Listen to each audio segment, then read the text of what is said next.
की क्लास शुरू करते हैं। आज की क्लास का हमारा जो टॉपिक है वो है शरीर की 5 वायु, निदान और चिकित्सा। शरीर में 5 वायुएं रहती हैं जो पूरे शरीर को चलाती हैं। हालांकि योग में इसकी संख्या 10 मानी गई है। 5 मुख्य वायु होती हैं, 5 सहयोगी वायु होती हैं। तो लेकिन यहाँ पे हम उपचारात्मक दृष्टिकोण से देखेंगे तो 5 मुख्य वायुओं को देखेंगे।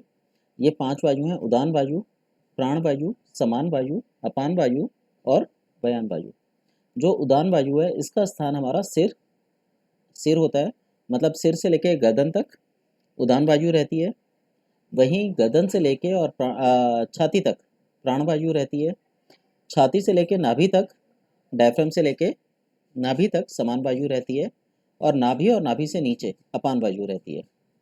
ये मुख्य 4 वायु हैं जो शरीर को चलाने का काम करती हैं। इन 4 वायु के कारण ही हमारे शरीर में जितनी भी प्रोसेसिंग की क्रियाएं हैं, चाहे वो रेस्पिरेशन है, चाहे वो डाइजेशन है, चाहे वो ब्लड सर्कुलेशन है, तो जो भी सिस्टम है वो इन्हीं 4 वायुओं के माध्यम से क्रिएट होता है। इसके बाद एक अंतिम वायु है, संपूर्ण शरीर में रहती है और एक व्यक्ति के मरने के बाद भी ये शरीर के अंदर ही बनी रहती है। ये जो वायु है ये मुख्य वायु है, इसे व्यान वायु के नाम से जाना जाता है। इन वायुओं को हम अपने भोजन, रहन सहन, खान पान आदि के द्वारा बैलेंस रख सकते हैं। इसके अलावा मुद्राएं एक ऐसी तरीका है जिसके द्वारा हम इन वायुओं को, अगर ये इम्बैलेंस हो गई हैं तो बैलेंस कर सकते हैं। उदान वायु जैसा मैंने बताया सिर से गर्दन तक रहती है।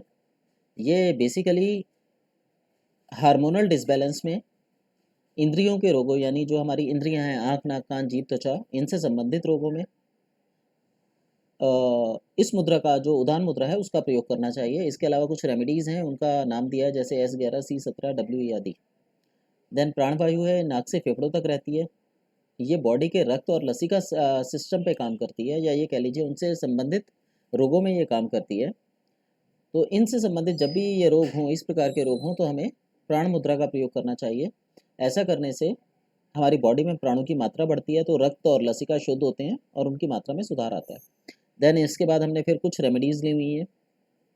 समान वायु फेफड़ों से नाभि तक रहती है, पाचन के रोगों में काम करती है, यानी पाचन संबंधी कोई भी रोग हो, चाहे वो डाइजेशन का है, चाहे एसिमिलेशन का है, या वो एलिमिनेशन का है, हर प्रकार के रोग में समान वायु का प्रयोग किया जाता है। इसके बाद अपान वायु है, ये नाभि से गुदा तक रहती है, निष्कासन के रोगों में मदद करती है, यानी जब बॉडी में निष्कासन संबंधित कुछ समस्याएं क्रिएट हों। अब निष्कासन में यदि देखें तो कहने को तो ये अपान वायु है। अपान वायु वो वायु है जो नाभि से नीचे रहती है, नाभि से नीचे के रोगों में काम करती है, यानी यूरिन और स्टूल पे काम करती है। पर अगर हम इसे ध्यान से समझें तो बॉडी से जितने भी एक्सक्रीट होते हैं, बॉडी से जो वेस्टेज एक्सक्रीट होती है, जैसे श्वास, कार्बन डाइऑक्साइड या पसीना, ये भी अपान वायु के अंतर्गत आता है। इसके बाद व्यान वायु है, ये तंत्रिका तंत्र के रोगों में और हड्डियों के रोगों में इस मुद्रा का प्रयोग किया जाता है। इन रोगों को इनकी मुद्राओं को समझने से पहले हमें हाथ की उंगलियों को समझ लेना चाहिए। हमारा जो हाथ का अंगूठा है, इसे हम हिंदी में अंगुष्ठ बोलते हैं, और ये अग्नि तत्व को इंडिकेट करता है। इसके बाद तर्जनी उंगली है, इसको ये वायु की उंगली बोला जाता है। फिर माध्यमा है, इसको आकाश की उंगली बोला जाता है। उसके बाद अनामिका है, ये पृथ्वी की उंगली कहलाती है। उसके बाद कनिष्ठा है, ये जल की उंगली कहलाती है। हमारा शरीर अकॉर्डिंग टू वैदिक चिकित्सा या आधारभूत आयुर्वेद, इन 5 तत्वों से, जल, अग्नि, पृथ्वी, वायु और आकाश से मिलकर बना है। जब भी इनकी मात्रा में, जो बॉडी में दी गई है, उस मात्रा में अंतर आ जाता है किसी भी कारण से, तो हम शरीर में बीमारी को अनुभव करने लगते हैं। मतलब हमारे शरीर में कुछ ऐसा लगने लगता है कि कुछ बदलाव हुआ है। अब वो बदलाव अधिकता का भी हो सकता है, कमी का भी हो सकता है। तो हमें इसके अंदर क्या करना होता है कि इन तत्वों को बैलेंस करना होता है। तत्व बैलेंस करने का तरीका ये होता है कि हमारे जो 4 तत्व हैं, 4 जो उंगली हैं, जो जल तत्व, पृथ्वी तत्व, आकाश तत्व और वायु तत्व को इंडिकेट करती है, इसको अग्नि तत्व से या अंगूठे से मिला दिया जाता है। जब इसे समान मात्रा में मिलाया जाता है तो एक मुद्रा का निर्माण होता है, जिसे सममुद्रा बोला जाता है। यानी आप इन चारों उंगलियों को जब भी अंगूठे से मिलाएंगे तो इसे सममुद्रा बोला जाएगा। वो वायु की है तो वायु मुद्रा बोला जाएगा, आकाश की है तो आकाश मुद्रा बोला जाएगा, पृथ्वी की है तो पृथ्वी मुद्रा बोला जाएगा, जल की है तो जल मुद्रा बोला जाएगा। इसी तरीके से इनके प्रभाव को कम करने के लिए हम उंगली की जड़ को अंगूठे की जड़ में उंगली के टॉप को, जो जहाँ पे उंगली हमारी खत्म हो रही है, ऊपर की ओर, जहाँ तर्जनी या मध्यमा लिखा हुआ है, ये वाले स्थान को अगर हम अंगूठे की जड़ में मिलाते हैं तो इससे तत्व में कमी आती है, अग्नि बढ़ने लगती है, वायु कम होती है, अग्नि बढ़ने लगती है, आकाश कम होता है। इस तरीके से ये जो है हम इसे अंगूठे की जड़ में लगाते हैं तो हमारी जो पंच तत्व हैं जो इम्बैलेंस हो रहे हैं वो कम होने लगते हैं। इसी प्रकार जब अंगूठे को उंगलियों के जड़ में लगाया जाता है तो इससे इन तत्वों में बढ़ोतरी होती है। पर ऐसा कहा जाता है कि जब तक हम मुद्राओं को सही से ना समझें तब तक हमें बढ़ाने वाले मुद्राओं का प्रयोग नहीं करना चाहिए, अन्यथा इससे हानि हो सकती है। इसके अलावा एक कॉन्सेप्ट और भी है मुद्राओं का, इसमें बातचीत कब देखा जाता है, परंतु जब हम बहुत गहराई में जाते हैं और किसी के अंडर इन चीज़ों को सीखते हैं तब इस चीज़ पे काम करना चाहिए, तो मैं उसको अभी डिटेल में नहीं लेता। अब होता क्या है, कोई भी जब हमारे शरीर में इम्बैलेंसेस होते हैं तो ऐसे केस में इन मुद्राओं या इन मुद्राओं की उंगलियों में अंतर आना चालू हो जाता है। अगर आप देखेंगे अपने हाथ को सीधा करके नाखून की तरफ से तो कोई ना कोई उंगली आपको टेढ़ी ज़रूर दिखाई देगी। जो उंगली टेढ़ी हो रही है समझ लीजिए वो तत्व आपके शरीर में इम्बैलेंस हो गया है। अब इन इन उंगलियों का प्रयोग हम मुद्राओं में कैसे करते हैं, तो ये मुद्रा हमारी सबसे पहले लास्ट की 2 फिंगर्स हम ऐसे मिलाते हैं। ये जब हम ऐसे मिलाते हैं तो इसको हम बोलते हैं प्राण मुद्रा। उसके बाद लास्ट फिंगर हटाते हैं, सेकंड फिंगर मिलाते हैं, इसको हम बोलते हैं अपान मुद्रा। देन ये हटाते हैं और इसको मिलाते हैं, यानी थर्ड फोर्थ उंगली को फ्री कर देते हैं, फर्स्ट और सेकंड आकाश और वायु को मिलाते हैं तो इसको उदान मुद्रा बोला जाता है। और जब थर्ड फिंगर भी इसमें जोड़ देते हैं तो इसको व्यान मुद्रा बोला जाता है, और जब अंतिम उंगली भी इसमें जोड़ देते हैं तो इसको समान मुद्रा बोला जाता है। अब जो भी हमारी बॉडी में प्रॉब्लम आती है, जैसे मान लीजिए जल तत्व संबंधी प्रॉब्लम आई, किडनी की प्रॉब्लम आ गई। वैसे तो हर ऊर्जा में दूसरी ऊर्जा निहित होती है, पर मुख्य रूप से हम मुख्य ऊर्जा को लेके चलते हैं। तो जल ऊर्जा में मान लीजिए डिफरेंस आ गया तो हम क्या करेंगे, जल की उंगली को अंगूठे के नीचे रख देंगे कम करने के लिए। अगर जल बढ़ गया है, सूजन आ गई है, तो इस तरीके से लगाएंगे मुद्रा का प्रयोग। अगर जल सम करना है तो इस तरीके से करेंगे, और जल बढ़ाना है तो इस तरीके से करेंगे। जैसा मैंने बताया हम बढ़ाने का प्रयास नहीं करते, तो हम क्या करेंगे, हम मोस्टली सम का प्रयोग करते हैं। सम करने से भी बैलेंसिंग होने लगती है। तो जिन लोगों को सूजन रहती हो, जल तत्व बॉडी का बिगड़ा हुआ हो, थायराइड संबंधी समस्याएं हो, उन्हें जल मुद्रा का प्रयोग बहुत अधिक लाभकारी रहता है। वहीं अगर व्यक्ति हाइपोथायराइडिक हो तो उसे सूर्य मुद्रा या फिर पृथ्वी मुद्रा का प्रयोग करना चाहिए। सूर्य मुद्रा वजन कम करने में काम आती है और पृथ्वी मुद्रा वजन बढ़ाने में काम आती है। इस तरीके से बहुत सारी मुद्राएं बनती हैं, पर इस समय हमारे लिए सिर्फ 5 मुख्य तात्विक मुद्राएं हैं। पहली प्राण मुद्रा, उदान मुद्रा, अपान मुद्रा, उदान मुद्रा, व्यान मुद्रा और समान मुद्रा। अब हम शरीर के 4 मुख्य बलों की बात करेंगे। पहला मल है पसीना, दूसरा श्वास, तीसरा मल और चौथा मूत्र। इसके अंदर थोड़ा सा डिफ्रेंशिएट होता है, इसे हमें जानना बहुत ज़रूरी है क्योंकि इसी के द्वारा हम रोगों को जानते हैं। तो पसीना जो है वो 2 प्रकार का माना जाता है। एक, जब हम गर्मी में बैठे होते हैं तो शरीर से पानी निकलने लगता है जिसे हम पसीना बोलते हैं। ये वास्तव में शरीर को ठंडा करने की प्रक्रिया है, जो शरीर का नेचुरल प्रोसेस है। तो इसमें चिकनाई की जो मात्रा न्यून होती है, हालांकि साधारण शब्दों में इसे पसीना बोला जा सकता है, पर इसे पसीने की श्रेणी में रखा नहीं जाता। और दूसरा होता है परिश्रम के पश्चात निकलने वाला पसीना। जब हम मेहनत करते हैं तो हमें पसीना निकलता है। ये जो पसीना निकलता है इसमें चिकनाई की मात्रा बहुत अधिक होती है। जब ये निकलता है तो इससे हमारी जो हड्डियां हैं उनको मजबूती मिलती है। आज आप देखेंगे लोग मेहनत कम करते हैं, जो लोग मेहनत कम करते हैं उनकी हड्डियों में चिकनाहट में कमी आ जाती है, हड्डियां भुरभुरी हो जाती हैं और ऑस्ट्रोपेनिया की शिकायत हो जाती है।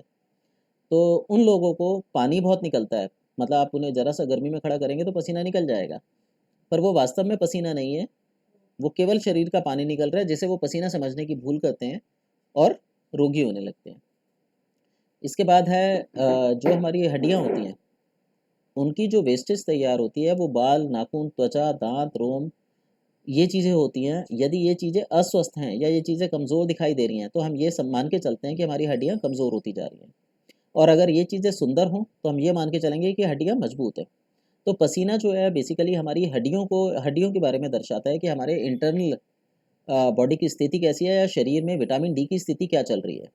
विटामिन डी और कैल्शियम अगर देखा जाए तो ये पसीने को इंडिकेट करता है। इसके साथ साथ जो कैल्शियम और विटामिन डी है वो थायराइड को भी इंडिकेट कर रहे होते हैं, क्योंकि T3 आपका कैल्शियम है, वहीं T4 आपका vitamin D, TSH sorry, vitamin D को दर्शा रहा होता है। तो अगर हम इनको बैलेंस करना सीख जाएँ, पसीने के बारे में जान लें और इसको गहराई से इसका थोड़ा-सा अध्ययन करें, तो काफ़ी हद तक हम अपनी बॉडी में थायराइड और पैराथायराइड, थायराइड, हाइपोथायराइड और हाइपरथायराइड, इन्हें कंट्रोल कर सकते हैं। इसके बाद है श्वास और प्रश्वास। श्वास वो है जिसे हम लेते हैं और प्रश्वास वो है जिसे हम छोड़ते हैं। ये स्वयमेव घटने वाली घटना है, परंतु अगर हम इसे ध्यानपूर्वक देखें, तो इन दोनों में अंतर पाया जाता है। हर व्यक्ति, किसी की श्वास अधिक लंबी होती है, किसी की प्रश्वास अधिक लंबी होती है। जिसकी जैसी श्वास होगी उसका वैसा व्यवहार होगा। जो व्यक्ति लंबी श्वास लेता होगा, जिसकी श्वास लंबी होगी, वो भौतिक स्वभाव का होगा और वो देने से ज़्यादा लेने में विश्वास रखेगा। उसकी जो प्रकृति है, जो उसका नेचर होगा, टेम्परामेंट होगा, वो सैंग्विन टेम्परामेंट या रक्त प्रकृति का होगा। उसे जो रोग लगेंगे वो एक्यूट टाइप के लगेंगे, जल्दी जल्दी बीमार पड़ेगा, पर उसे कभी भी क्रॉनिक डिसीज का भय नहीं रहेगा। वहीं दूसरी ओर जिसकी प्रश्वास लंबी होगी, वह व्यक्ति आध्यात्मिक स्वभाव का होगा। वह लेने से ज़्यादा देने में विश्वास रखेगा। उसकी प्रकृति लिम्फेटिक या रस प्रकृति के होंगे और इनको अधिकतर क्रॉनिक प्रकार के रोग लगते हैं या रस के लोग रखते हैं, लेकिन इनकी जो उम्र होती है वो लंबी होती है। तो यहाँ पे हमें बस ये ध्यान रखना होता है कि संपूर्ण कोई भी नहीं होता, केवल हमें संपूर्णता प्राप्त करने के लिए कार्य करना होता है ताकि हम अपने रोगों से बचे रह सकें। अब इसके बाद अगला जो टॉपिक है वो है मूत्र। हम जितना भी पानी पीते हैं, शरीर की शुद्धि करने के पश्चात हमारा मानना ये है कि भाई हम जो पानी पीते हैं वो हमारे शरीर की शुद्धि करता है। तो शुद्धि करने के पश्चात लगभग 3/4 पानी शरीर से बाहर निकल जाना चाहिए। मान लीजिए आपने 1 लीटर पानी पिया तो लगभग 750 ml पानी शरीर से यूरिन के रूप में बाहर निकल जाना चाहिए। और ये निकलने का जो समय है, जो उचित समय है, वो लगभग पानी पीने के 3 घंटे बाद का है।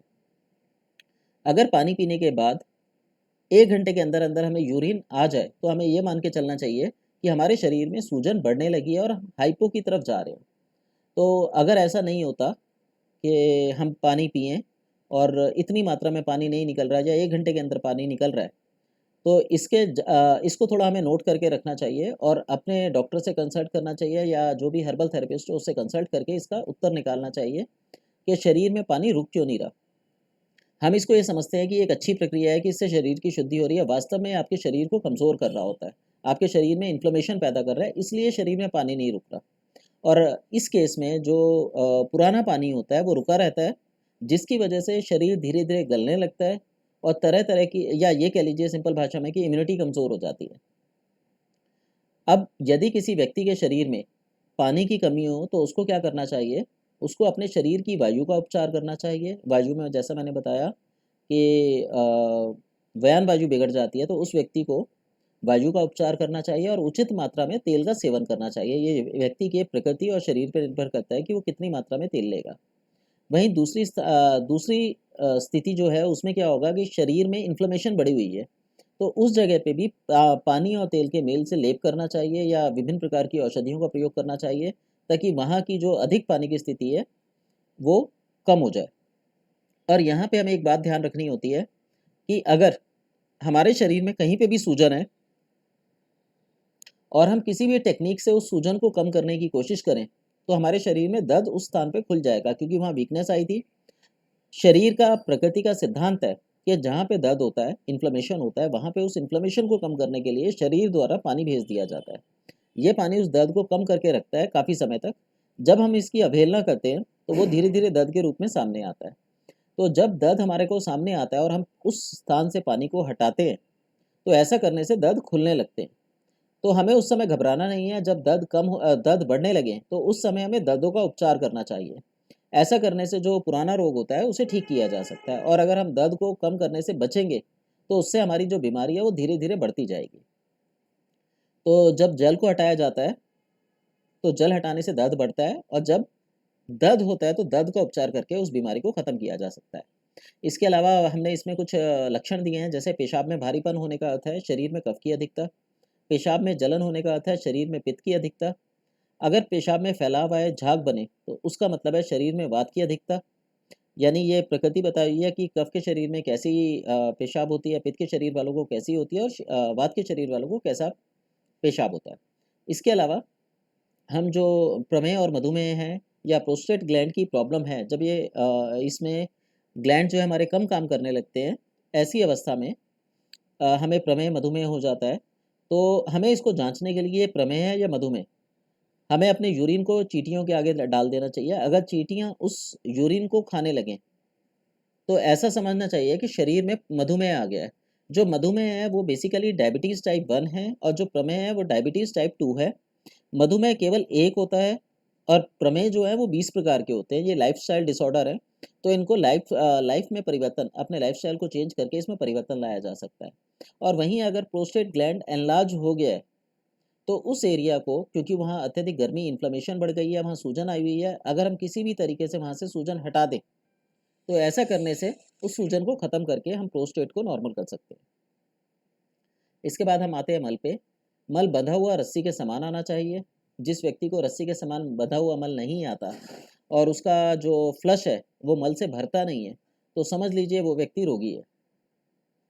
ऐसा न होने पर इसका कारण ढूंढना चाहिए, क्योंकि बंधा हुआ मल जो है वो स्वास्थ्य की निशानी है। मल का बंध कर ना आना शरीर में छुपे रोगों का संकेत है। यदि हमारे मल में से बदबू आती है तो ऐसे केस में हमें त्रिफला और वीट ग्रास का सेवन करना चाहिए। ऐसा करने से हमारे मल में 15-20 दिनों में अंतर आना चालू हो जाता है। तो सबसे अच्छा तरीका ये होता है कि 1 गिलास पानी में 1 चम्मच वीट ग्रास घोलें और सुबह खाली पेट पी लें। इसी तरीके को शाम को 5 बजे के करीब, जिस समय आपने खाना ना खाया और ना 1 घंटे तक खाना हो, यानी कम से कम 1-1 डेढ़-डेढ़ घंटे का गैप रख के त्रिफला का 1 गिलास भर के पूरा पिएँ।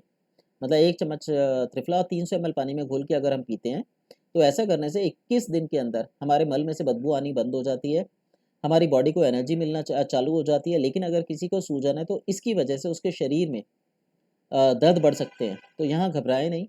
सही प्रकार से घी, शहद या तेल का इस्तेमाल करें तो आराम पाया जा सकता है। मल का दिन में 2 बार से ज़्यादा आना कब्ज़ का सूचक होता है। अगर किसी व्यक्ति को मल दिन में 2 बार से ज़्यादा आता हो, तो हम ये समझते हैं कि हमारा पेट खुल के साफ़ हो रहा है, पर वास्तविकता ये है कि उस व्यक्ति का पेट एक बार में खुल के साफ़ नहीं हो पा रहा, इसलिए वो बार-बार मोशन करने जा रहा है। तो इस अवस्था को हम कब्ज़ मान के चलते हैं। अगर किसी व्यक्ति को दस्त भी लगते हैं जिसमें मल लगातार शरीर से बाहर निकल रहा है, तो इस अवस्था को भी हम कब्ज़ के रूप में मान के ही इसका ट्रीटमेंट करते हैं। देन मल को हम 4 रंगों के रूप में देखते हैं। हल्का पीला मल, ये लीवर की कमज़ोरी को दर्शाता है। पीला मल जो गाढ़ा पीले रंग का होता है, ये स्वास्थ्य शरीर को दर्शाता है। भूरापन लिए मल, ये छोटी आंत की कमजोरी या घाव इत्यादि या अमोनिया बढ़ने को दर्शाता है। वहीं जो काला मल है, जब मोशन हमारा काला होने लगे तो ये बड़ी आंत की कमजोरी को दर्शाता है, या आंतों में आयरन की अधिक मात्रा को दर्शाता है, या छाले हो गए हैं जो मल के निकलने के कारण छिल जाते हैं, तो उसमें खून मिल जाता है, तो उस अवस्था में भी काले रंग का मल आता है।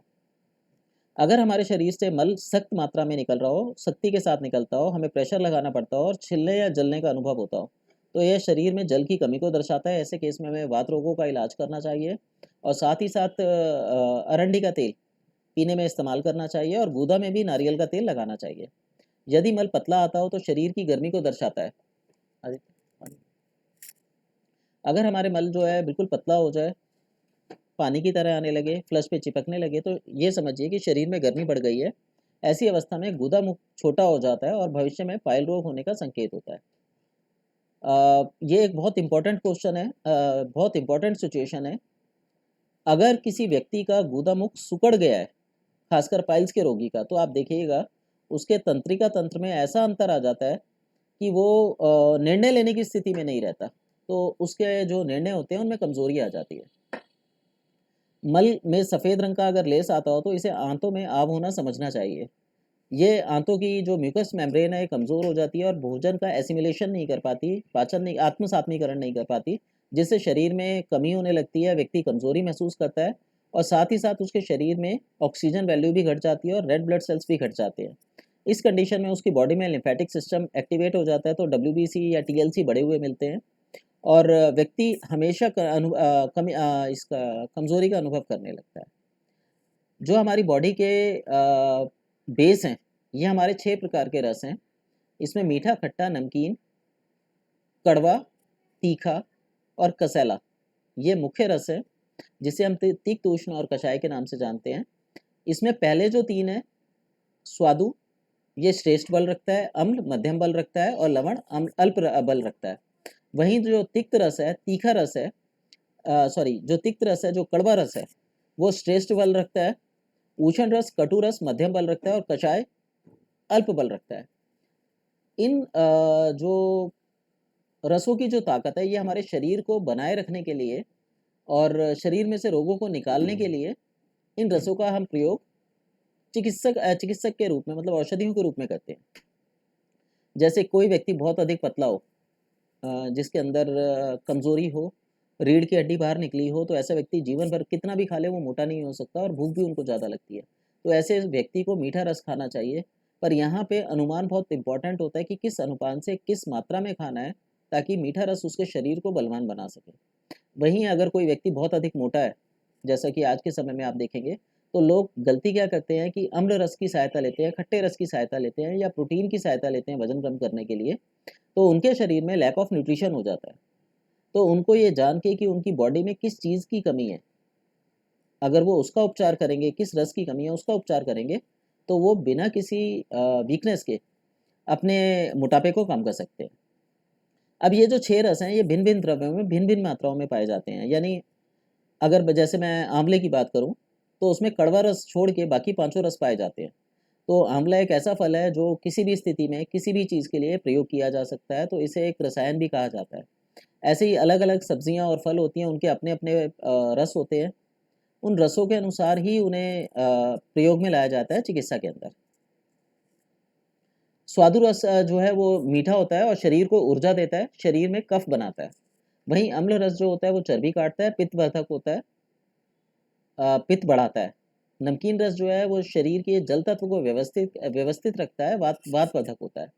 जो कड़वा रस है वो शरीर को नष्ट करता है, ऊर्जा व्यवस्थित करता है और कफनाशक होता है। उष्ण रक्त जो तीखा रस होता है वो जल तत्व को सोख लेता है, भूख जगाता है, पित्तवर्धक होता है।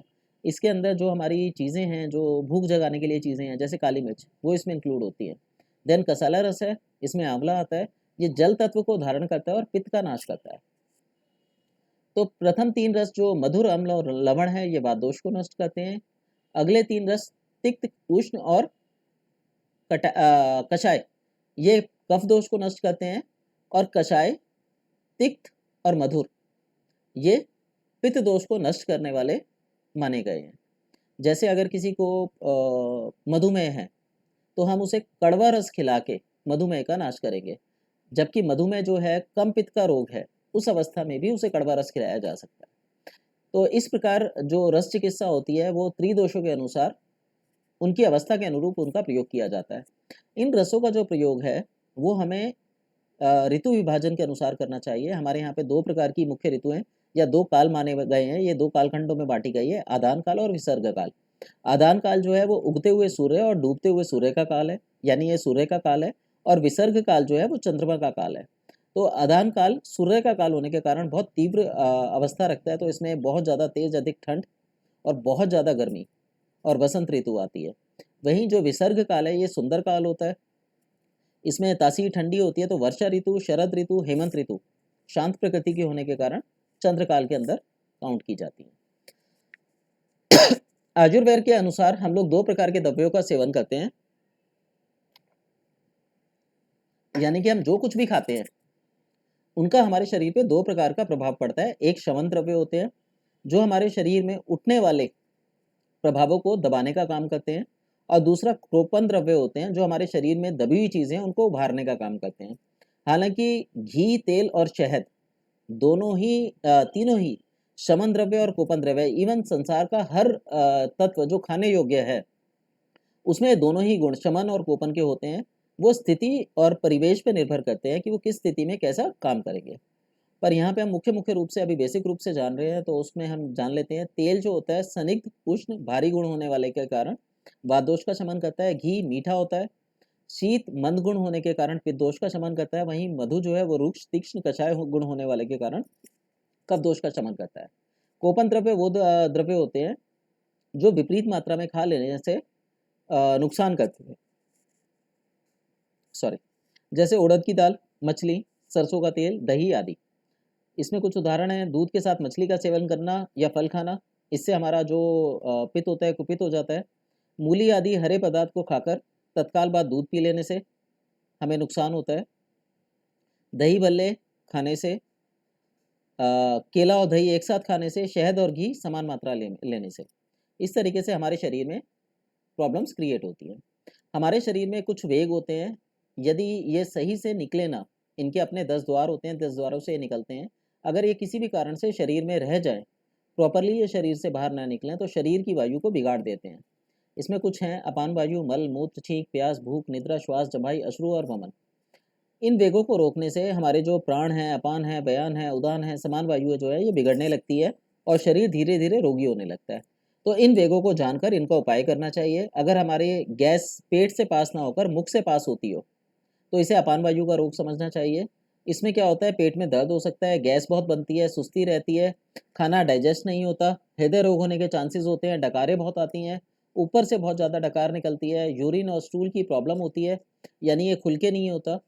तो ऐसे व्यक्ति को उपाय के रूप में भोजन से पहले और भोजन पच जाने के बाद उचित मात्रा में घी पान करना चाहिए, यानी घी पी लेना चाहिए। भोजन करने बैठ रहा है तो भोजन हमेशा सौम्य होना चाहिए। सौम्य का मतलब ये है कि वो बहुत ज़्यादा या तो गर्म ना हो, ना बहुत ज़्यादा ठंडा हो।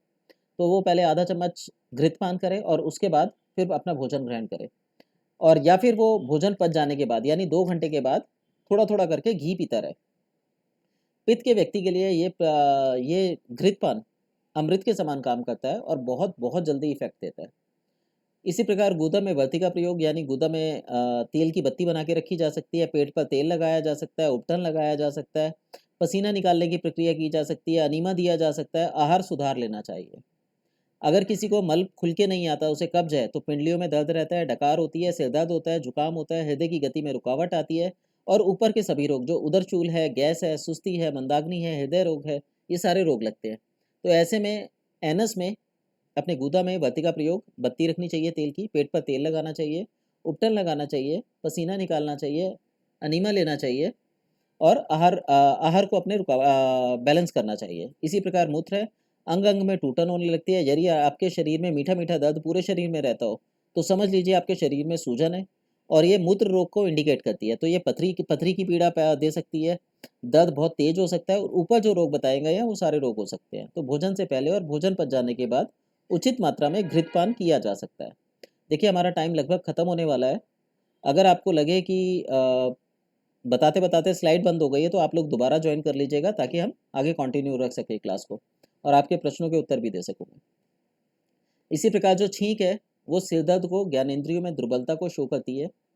यानी जिन व्यक्तियों की किसी कारण से छींक रुक जाती है या छींक खुल के नहीं आती, या जो लोग दब के छींकते हैं, तो उनको जो ज्ञानेंद्रियाँ हैं उनमें कमज़ोरी आने लगती है।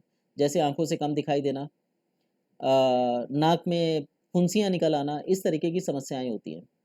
तो इनको स्नेहन और स्वेदन करना चाहिए। जिन लोगों को प्यास लग जाए और पानी का अभाव हो जाए, तो आप अनुभव कर सकते हैं कि वो व्यक्ति शिथिलता ग्रहण कर सकता है, बेहोश हो सकता है, चक्कर आ सकते हैं।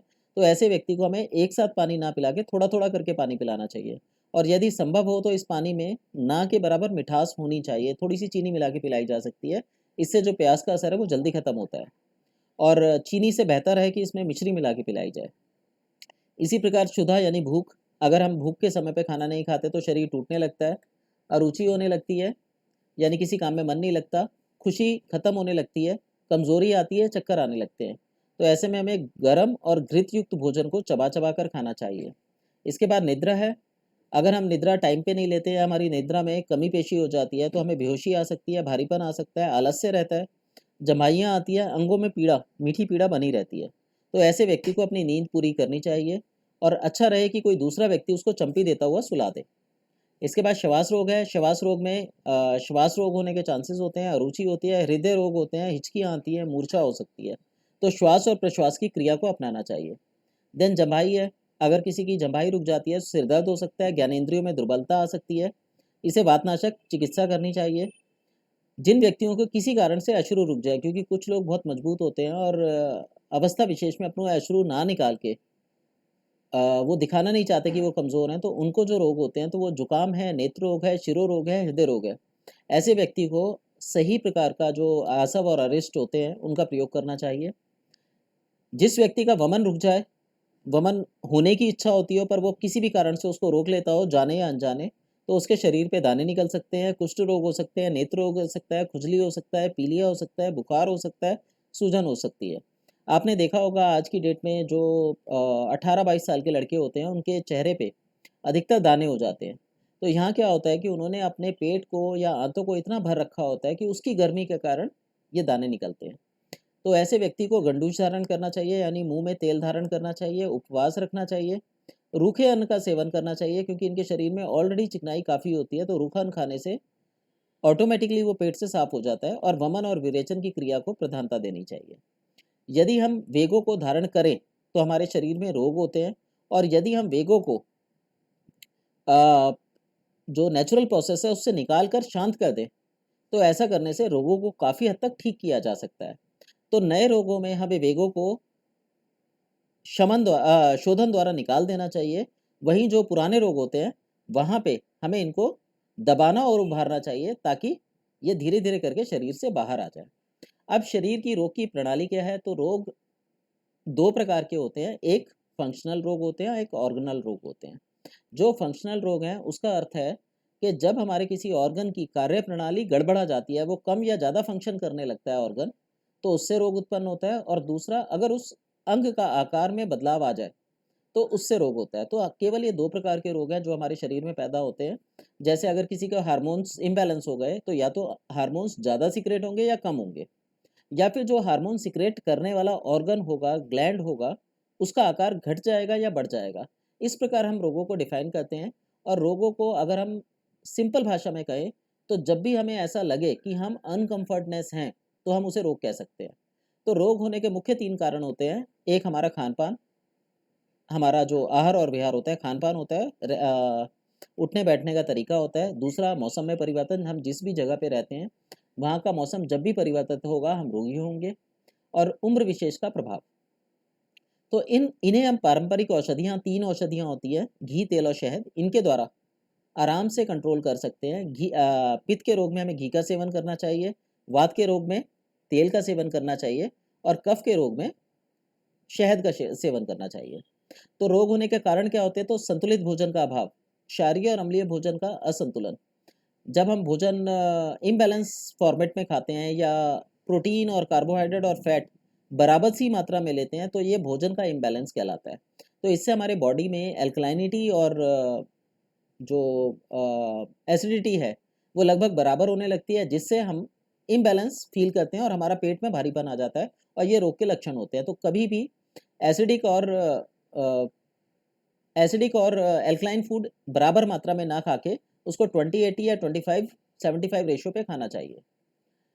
बेमेल और विपरीत भोजन, जैसे जो चीज़ें एक दूसरे के साथ मिल के शक्तिशाली हो जाती हूँ, उसको बेमेल भोजन कहा जाता है। ऐसा भोजन एक साथ नहीं खाना चाहिए। जैसे उड़द की दाल, ये खुद पचने में बहुत भारी होती है, और दही, ये भी पचने में भारी होता है। तो ऐसा भोजन एक साथ ना खाना नहीं चाहिए। और अगर आप ऐसे भोजन का एक साथ प्रयोग करें, तो केवल इसी भोजन का प्रयोग करें। ऐसा करने से आपका डाइजेशन काफ़ी हद तक बैलेंस रहेगा। और इसको खाने के बाद लगभग 2 घंटे के बाद उचित मात्रा में भूख बढ़ाने वाली चीज़ें खा लेनी चाहिए, जिससे वो जो इम्बैलेंस क्रिएट हुआ था वो बैलेंस हो जाए। इसके बाद मिर्च मसाले और गरिष्ठ भोजन का सेवन हमें देर रात को नहीं करना चाहिए। जल का कम प्रयोग करना चाहिए, बहुत अधिक मात्रा में जल नहीं पीना चाहिए, बेवजह जल नहीं पीना चाहिए। रात्रि को देर से भोजन करना और सोना, ये भी हमारे शरीर में रोग लाने का लक्षण क्रिएट करता है। जल की यहाँ पे मैं बोलना चाहूँगा कि जैसे मैंने अभी बोला, जल का कम कम प्रयोग करना, तो बहुत अधिक मात्रा में प्रयोग करना भी हानिकारक होता है। नशीले और रोगकारक पदार्थों का सेवन करना, ये कुछ है, आप पढ़ लीजिएगा। सॉरी, मैं पढ़ देता हूँ आपको, शायद वो नहीं है। प्राकृतिक वेगों को बलपूर्वक रोकना, जैसे मल मूत्र गैस, जो मैंने अभी पीछे बताए थे, जब हम इनको बलपूर्वक रोकते हैं तो रोग पैदा होते हैं। उम्र और मौसम के विपरीत भोजन करने से रोग पैदा होते हैं। भय, चिंता, तनावयुक्त जीवन शैली रोग को पैदा करती है शरीर में। शरीर में जब विजातीय द्रव्यों के निकलने की प्रक्रिया बाधित हो जाती है किसी वजह से, या दवाइयों के प्रभाव से हम उसको कम कर देते हैं, तब हमारे शरीर में रोग उत्पन्न होने लगते हैं। तो जब शरीर में रोग उत्पन्न होते हैं तो लक्षण क्या आते हैं? शरीर की जो सामान्य क्रियाएं होती हैं, जैसे श्वास लेना, प्रश्वास छोड़ना, ब्लड सर्कुलेशन, लिम्फेटिक सर्कुलेशन, मल का प्रॉपर बनना, मूत्र का प्रॉपर आना, पसीना आना, इन क्रियाओं में बाधा उत्पन्न होने लगती है। नींद, हमारी नींद होती है उसमें अंतर आ जाता है, वो बहुत ज़्यादा आने लगती है, बहुत कम हो जाती है। खुलकर भूख नहीं लगती, भूख की इच्छा लगभग खत्म हो जाती है, चटपटा खाने की इच्छा करने लगती है। शरीर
ओके, मेरी आवाज़ आ रही है आप लोगों को? प्लीज़ एक जना माइक ऑन करके बता दीजिए।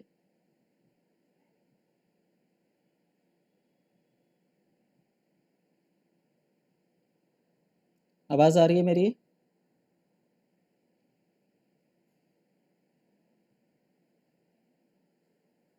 हेलो?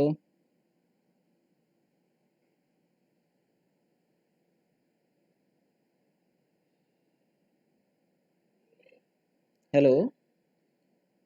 क्या मेरी आवाज़ आ रही है आप लोगों को?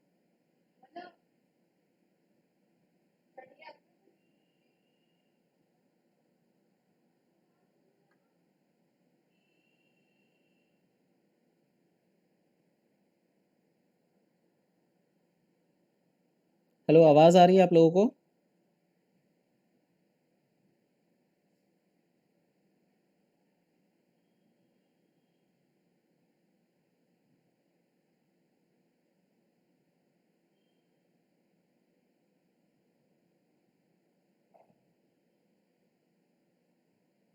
हेलो, आवाज़ आ रही है मेरी? प्लीज़ कंफर्म ताकि मैं आगे क्लास शुरू करूँ।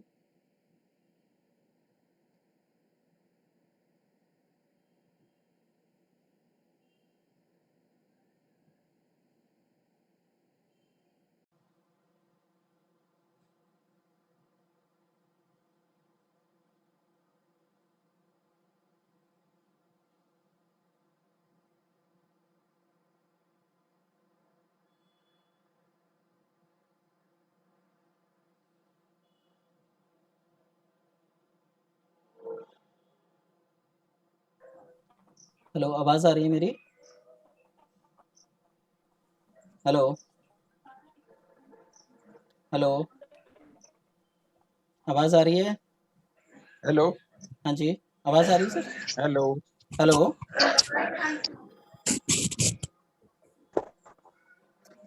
मेरी आवाज़ आ रही है आप लोगों को? हाँ सर, आप लोग चुप क्यों हैं? कार्यक्रम समाप्त हो गया कि अभी चलेगा? हेलो, आवाज़ आ रही है मेरी? जी आ रही है। चलिए आ ठीक रही है, आ रही। कंटिन्यू करते हैं।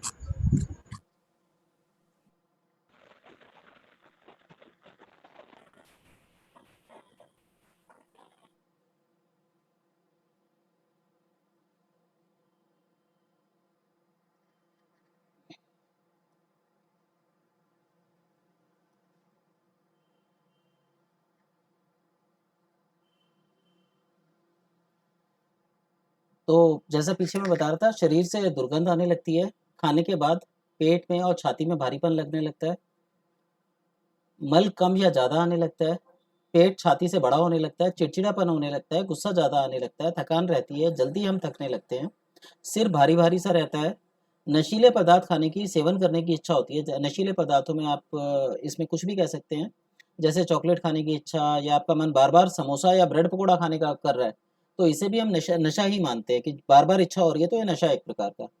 इसमें चाय की, कॉफ़ी की, कोल्ड ड्रिंक की इच्छा भी शामिल है। शरीर में स्थान-स्थान पर सूजन आ जाती है या किसी विशेष स्थान पर सूजन आ जाती है और कोई भी काम करने का मन नहीं करता।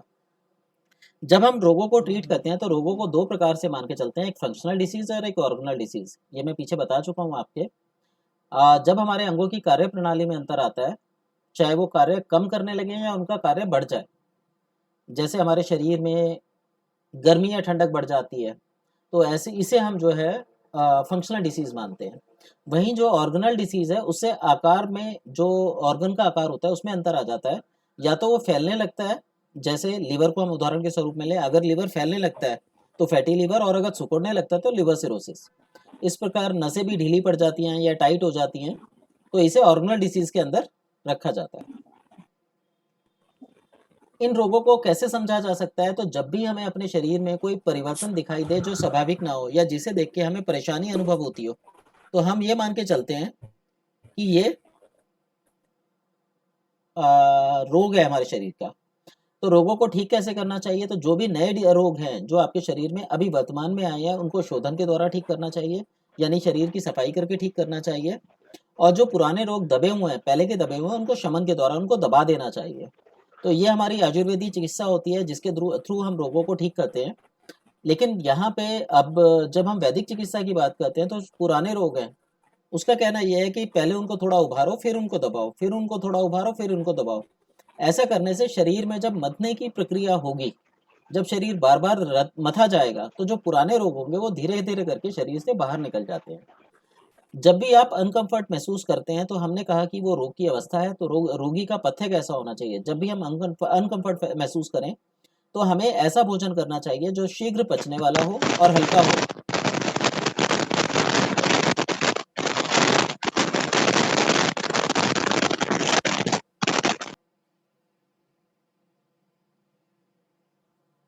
इसके अलावा भोजन कम मात्रा में और थोड़ी थोड़ी देर बाद खाते रहना चाहिए ताकि हमारे शरीर में गैस का प्रभाव ना बन पाए। तो खाना कम मात्रा में हो और पचने योग्य हो। अगर वो पचेगा नहीं तो वो भी गैस बना देगा। इसके अलावा फल जो है वो छिलका उतार कर और सब्जियां उबाल कर और मेवों को भिगोकर खाना चाहिए। जल की मात्रा, जो हमारी बॉडी का जल, जैसा मैंने कल बताया था 0.33, मिनिमम इतना पानी पीते रहना चाहिए। और इसको हम बड़ी मात्रा में ना लेके छोटे छोटे घूंट के रूप में लेके बराबर बराबर प्रयोग करते रहेंगे। और रोगी को किसी भी प्रकार का ना तो वेग धारण करना चाहिए और ना ही उसे कब्ज होनी चाहिए। इस प्रकार हम रोग को 4 दृष्टिकोण से देख सकते हैं। एक है एक्यूट डिसीज, सब एक्यूट डिसीज, क्रॉनिक डिसीज और डिजेनरेटिव डिसीज।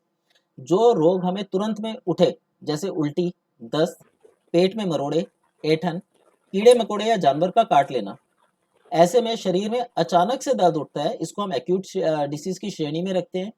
जो दर्द 1 दिन से लेकर 40 दिन तक ऋतु या विपरीत भोजन के खान पान के कारण होता है, उसको हम सब एक्यूट डिसीज में रखते हैं, जैसे बुखार होना, कब्ज, थकान, कमजोरी, महिलाओं के रोग आदि। जो रोग 40 दिन से लेकर और अधिकतम 2 साल तक के अंदर अंदर के हों, इनको क्रॉनिक डिसीज कहा जाता है। ये ऐसी श्रेणी, इसमें वो रोग आते हैं जैसे कमर में दर्द होना। यहाँ पे हम लंबर जो घिस जाते हैं, जैसे L1 में प्रॉब्लम आ गई, S1 में प्रॉब्लम आ गई, उसको इंडिकेट कर सकते हैं। पर जब वो डिजेनरेटिव अवस्था में चले जाते हैं तो हम उसे चौथी कैटेगरी में रखते हैं। इस कैटेगरी में क्रॉनिक डिसीज में हम सिर्फ 2 साल के अंदर हुए पुराने रोगों को ट्रीट करते हैं। तो इस श्रेणी के जो रोग होते हैं वो कष्ट साध्य रोग होते हैं, कष्टों के साथ ठीक किए जा सकते हैं। लेकिन जब रोग एक बार डिजेनरेटिव अवस्था में पहुंच जाता है तो वो लगभग असाध्य हो जाता है। यहाँ लगभग शब्द इसलिए बोला क्योंकि एक व्यक्ति के लिए संभव नहीं होता कि डिजेनरेटिव डिसीज को वापस रिकवर कर पाए। पर यदि आप शरीर को मथना चालू करते हैं तो ये संभव हो सकता है कि डिजेनरेटिव डिसीज पर भी 90% तक की रिकवरी पाई जा सके। जब आप लगातार प्रैक्टिस करते हैं तो 15 साल 20 साल में आपको एक्सपीरियंस हो जाता है कि डिजेनरेटिव डिसीज को किस तरीके से बैक किया जाता है। इसमें क्या होता है कि अंग जो होते हैं उनमें क्षय, डेप्रिसिएशन पैदा हो जाता है। तो ऐसे में हमारे में कमर में दर्द होता है, जैसे कमर में हड्डी घिस गई, तो हड्डी घिसने पे आप उसे अगर ये कहें कि भाई हड्डी टेढ़ी है कुछ है, या उसको खींच के लंबा करना चाहे, तो ऐसा संभव नहीं है। तो खान पान में परिवर्तन करके इस प्रकार के रोगों में अंतर लाया जा सकता है। और हड्डी हमारा 5वां स्वरूप है, 5वां मेटाबॉलिज्म है, तो इतनी आसानी से रिकवर नहीं होगी। उसके लिए हमें और भी बहुत सारी चीज़ें करनी होगी। इसी प्रकार घुटने का दर्द है, गर्दन का दर्द है, डायबिटीज़, मधुमेह जो है, डायबिटीज़ टाइप 1 वो है, प्रमेह क्रॉनिक डिसीज़ में आता है, और डायबिटीज़ टाइप 1 डिजेनरेटिव डिसीज़ में आता है।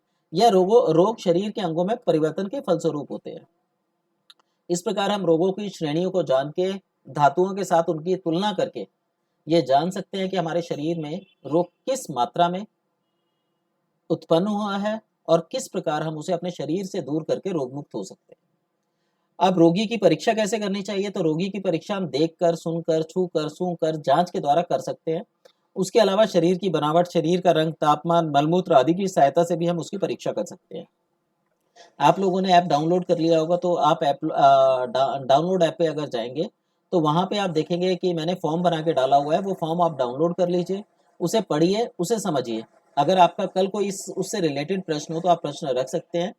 उसमें पूरा डायग्नोसिस का तरीका दिया हुआ है कि किस तरीके से आप पेशेंट को डायग्नोज करेंगे। इवन आप उसे खुद भी भर लीजिए। अगर आपका कोई कल प्रश्न हो 1 या 2 व्यक्तियों का, तो मैं उसका भी उत्तर दूंगा, ताकि आप उसको सही से समझ सकें कि किस तरीके से जो रोगी का डायग्नोज करने का जो पत्र बनाया जाता है, तो उसे कैसे डायग्नोज किया जाता है और उसे कैसे उपचार के द्वारा उसके लिए कैसे उपचार तैयार किया जाता है। और आज का हमारा जो आखिरी टॉपिक है वनस्पति का औषधीय प्रयोग, ये मैं आपको इसकी फोटो भेज दूंगा। ये चीज़ आप साधारण उसमें कर सकते हैं, पर जब शरीर में बहुत अधिक मात्रा में गर्मी या ठंडक बढ़ने लगे तो इन ट्रीटमेंट को कुछ दिनों के लिए बंद कर दीजिएगा। सर आपकी आवाज नहीं आ रही है।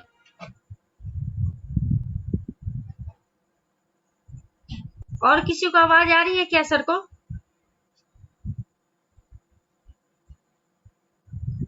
कोई बोल ही नहीं रहा।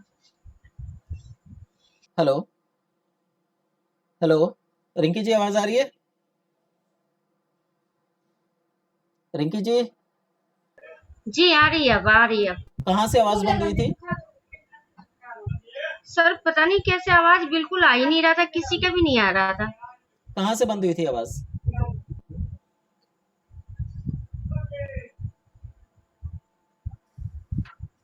आपको आवाज आनी कहाँ से बंद हुई थी? सर आप एक मिनट।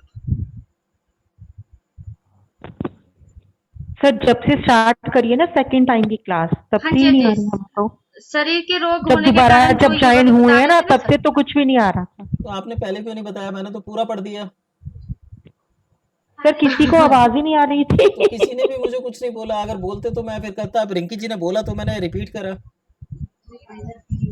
जी बहुत टाइम से आवाज नहीं आई। कोई बात नहीं सर, उसको रिपीट कल हो जाएगा। और नहीं, अब रिपीट नहीं करेंगे। इनकी स्लाइड्स में डाल चुका हूँ। अब आपका कोई प्रश्न हो तो सीधा प्रश्न कीजिए। ओके। ठीक है। वनस्पति के लिए मैंने ये बोला था कि वनस्पति का जो औषधीय प्रयोग होता है उसमें हम इन चीज़ों का इस्तेमाल कर सकते हैं। बस यहाँ पे आपने ध्यान ये रखना है कि अगर तासीर बहुत ज़्यादा बदलने लगे, यानी बॉडी में बहुत ज़्यादा ठंड या गर्मी बढ़ने लगे, तो इन ट्रीटमेंट को कुछ समय के लिए बंद कर दीजिएगा। कुछ समय का मतलब ये होता है कि जितने दिन आपने दवाई दिया उसका लगभग आधा समय इसको बंद रखिए, और इन चीज़ों का इस्तेमाल आप वनस्पति के रूप में व्यक्ति के रोगों को ठीक करने के लिए कर सकते हैं। यहाँ पे बस हमें ये ध्यान रखना है कि अगर व्यक्ति की प्रकृति ठंडी है तो तासीर में गर्म चीज़ खाने को दें, और अगर व्यक्ति की प्रकृति गर्म है तो तासीर में ठंडी चीज़ खाने को दें। ये वो चीज़ें हैं जो आसानी से किसी भी व्यक्ति को दी जा सकती है और इनका जल्दी से कोई साइड इफेक्ट नहीं आएगा। तो आप बेहिचक इस चार्ट का इस्तेमाल कर सकते हैं पेशेंट को देने के लिए। ठीक है। अब आपका अगर कोई प्रश्न हो तो प्रश्न पूछ लीजिए।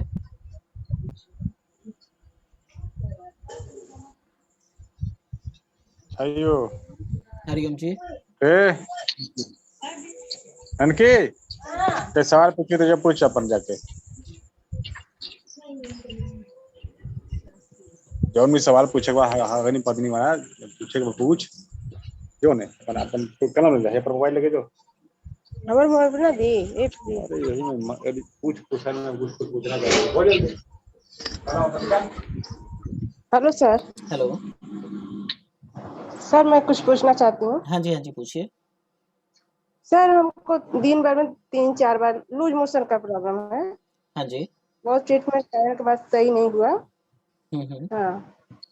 तो आपका वजन कैसा है? वजन 40 या इससे ज्यादा नहीं होता है। 40 से ज्यादा नहीं होता है? इसका मतलब आप बहुत नहीं, दुबले पतले हैं। 40-48। हाँ जी। जी हेलो। जी हाँ। अच्छा, बहुत ज्यादा दुबले पतले हैं। हाँ। तो इसका मतलब ये हुआ कि आपके शरीर में वात की बहुत ज्यादा अधिकता है। आप क्या कीजिए, दिन में 2 बार 1 कप गर्म पानी के अंदर 3-4 बूंदे बादाम रोगन की डाल के सुबह शाम लीजिए। आवाज आ रही है मेरी? दिन 2 बार सर। दिन में 2 बार जी खाली सर। पेट।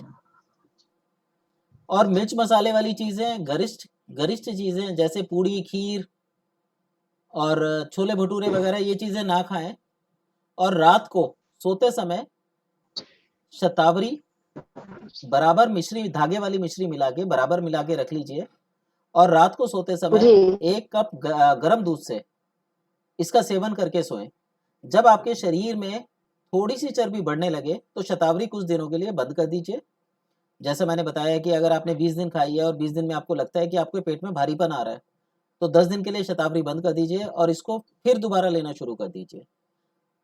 इस तरीके से आप इसको चलाइए। हाँ जी, मिश्री के साथ इस तरीके से आप इसको चलाइए लगभग 3 महीना। 3 महीने बाद मुझे पर्सनल कॉल कर लीजिएगा, उसके बाद मैं आगे का सिस्टम बताऊंगा आपको। Thank you sir. जी वेलकम। सर एक बार एक प्रॉब्लम है, जैसे हाँ जी। खाना खाने के बाद तुरंत हमको मोशन का प्रॉब्लम है। खाना खाने के जस्ट बाद 5 मिनट बाद। देखिए आपको डाइजेशन की प्रॉब्लम है, सही तो ये है कि आप किसी जी डॉक्टर से, आप कहाँ रहते हैं आप? सर, हम यूपी में रहते यूपी में रहते हैं। आप अपने आसपास कोई इलेक्ट्रो होम्योपैथ डॉक्टर पता कीजिए, वो आपका सही प्रकार से इलाज कर देगा। या फिर आप एक काम कीजिए कि जो मैंने वो अपने ऐप में रोगी पत्र भर रखा है, जिसमें हम तुलना करते हैं, तो उसको भर के मुझको भेजिए, तब मैं आपको उपचार बता पाऊंगा। उसमें आपका बीपी और सोने का, खाने का, जन्म का, सब चीज़ें डिटेल देनी होंगी आपको, तो मैं आपको अच्छे प्रकार से इलाज बता पाऊंगा। ठीक है? ठीक। ठीक। किसी और का कोई प्रश्न हो तो पूछ लीजिए।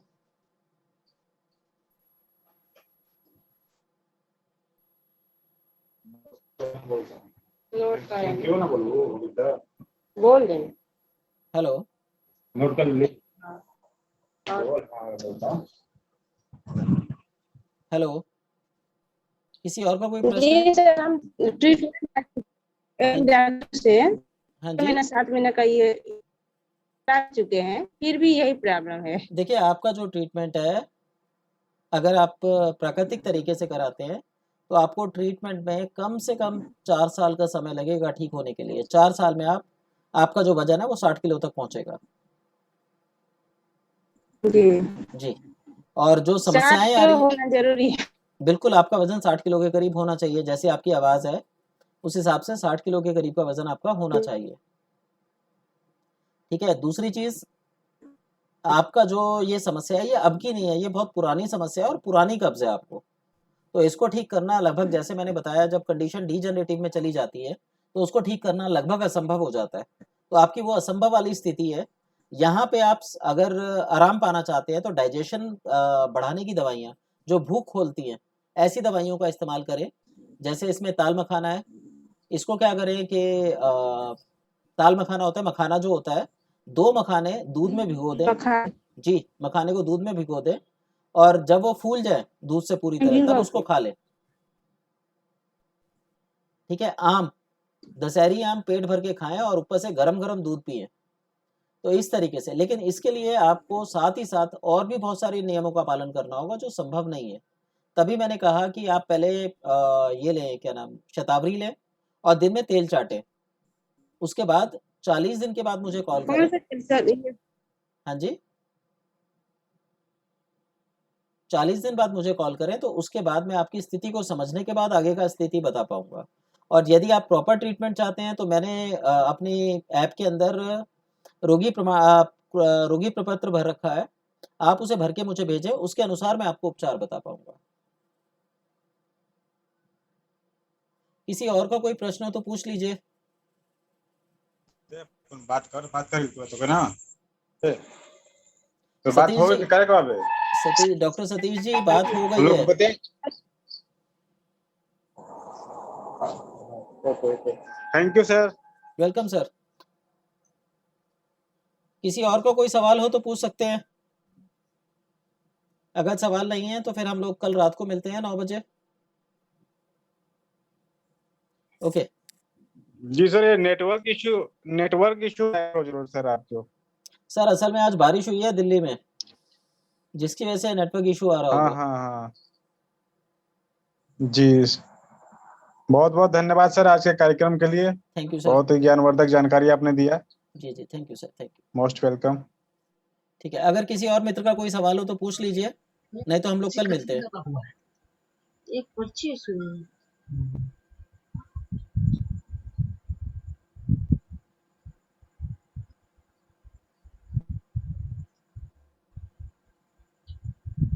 लगता है सब लोगों का सवाल हो गया आज।